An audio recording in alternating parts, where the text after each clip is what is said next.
52 इस्लामी ममालिक की वाहिद एटमी ताकत, दुनिया की छठी बड़ी आबादी, 24 करोड़ अवाम पर मुश्तमिल इस्लामी जमहूरिया पाकिस्तान।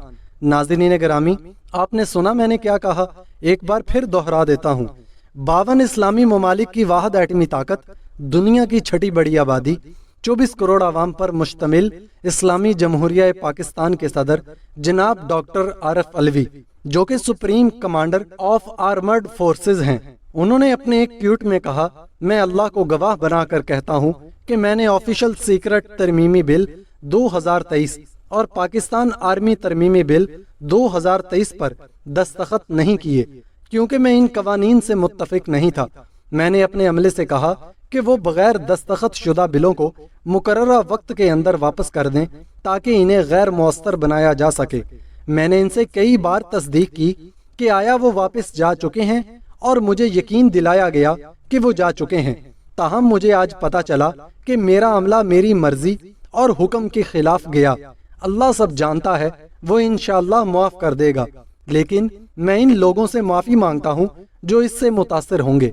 नाज़रीन गिरामी, सदर पाकिस्तान की वजाहत आने के बाद अब आर्मी एक्ट तरमीम और ऑफिशियल सीक्रेट तरमीम का मामला एक संगीन नौयत इख्तियार कर गया है। इखलाकन तो इन तरमीम की कोई हैसियत बाकी नहीं रही, लेकिन कानूनी पहलू अब सुप्रीम कोर्ट के अंदर ही तय होगा। सदर के साथ संगीन धोखा किया गया है, जो कि बहुत संगीन जुर्म है।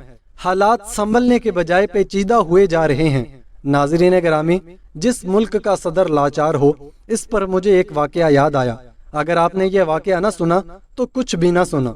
एक बादशाह ने अपने बहनोई की सिफारिश पर एक शख्स को मौसमियात का वजीर लगा दिया।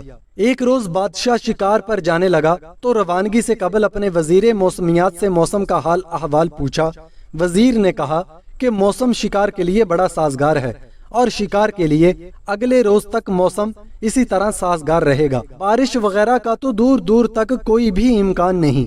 बादशाह अपने लाओ लश्कर के साथ मूंचों को ताव देता हुआ शाही अंदाज में शिकार खेलने रवाना हुआ। रास्ते में कुम्हार शमे चचा ने बादशाह की सवारी देखी। वो बादशाह सलामत को अकीदत मंदी से टुकर टुकर देखने लगा।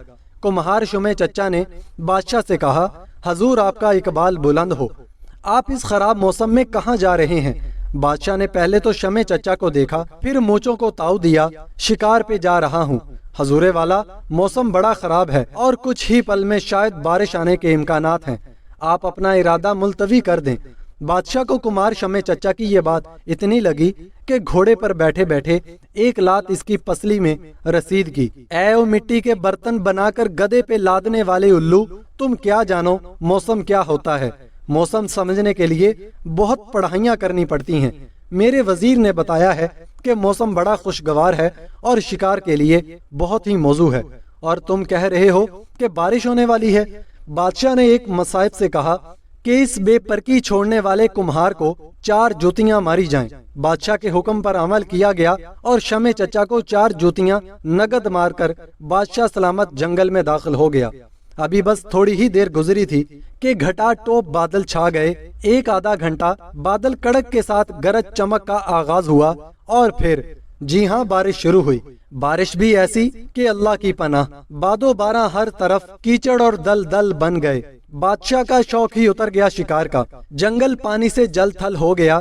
ऐसे में भला खाक शिकार होता। बादशाह ने वापसी का सफर शुरू किया और बुरे हालों अपने महल में पहुंचा। वापस आकर आते ही बिस्तर पर लेट गया और बिस्तर पर पड़े पड़े ही 2 काम किए।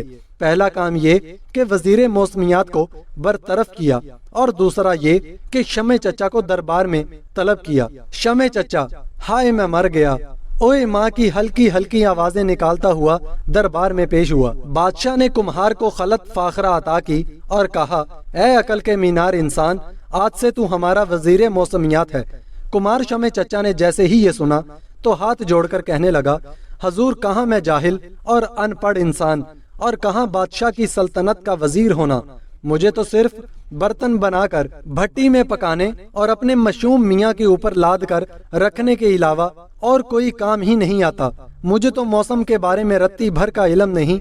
हाँ, البتہ یہ ہے کہ جب میرا مشوم میاں اپنے کان نیچے کر کے لٹکائے تو اس کا مطلب ہے کہ بارش ضرور ہوگی۔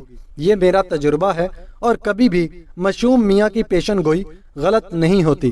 بادشاہ نے جلال و شاہی انداز میں حکم جاری کیا، مشوم میاں کو جلد از جلد پیش کیا جائے۔ ہم دیکھنا چاہتے ہیں مشوم میاں کو کہ اللہ نے اس کو ان خداداد خوبیوں سے نوازا ہے۔ 2-3 سپاہی دربار میں کھینچتے ہوئے، دھکیلتے ہوئے، منت سماجت کرتے ہوئے ایک گدھے کو دربار میں لے کر آئے۔ کمہار شمع چچا نے بادشاہ سلامت سے کہا، حضور یہ ہے مشوم میاں۔ بادشاہ نے گدھے کو دیکھ کر کہا، اے مٹی کے برتن بنانے والے الو، تم نہ صحیح مشوم میاں ہی صحیح، آج سے مشوم میاں ہی ہمارا وزیر موسمیات ہے۔ یوں بادشاہ نے وزیر موسمیات اور کمہار شمع چچا کو الوداع کہہ دیا اور گدھے عرف مشوم میاں کو اپنا وزیر موسمیات رکھ لیا۔ سنا ہے گدھوں کو وزیر بنانے کی ابتدا مشوم میاں کے دور سے ہوئی۔ مشوم میاں کی نسل اکثریت میں پاکستانی حکمرانوں میں موجود ہے۔ میں اللہ تعالیٰ سے دعا کرتا ہوں کہ اے اللہ پاکستان کو ایسے گدھوں سے محفوظ فرما، آمین۔ ناظرین گرامی، اگر یہ ویڈیو آپ کو اچھی لگی تو ویڈیو کو لائک کریں اور ہمارے یوٹیوب چینل کو سبسکرائب کریں تاکہ ہم مزید اس طرح کی ویڈیوز آپ کے لیے لاتے رہیں۔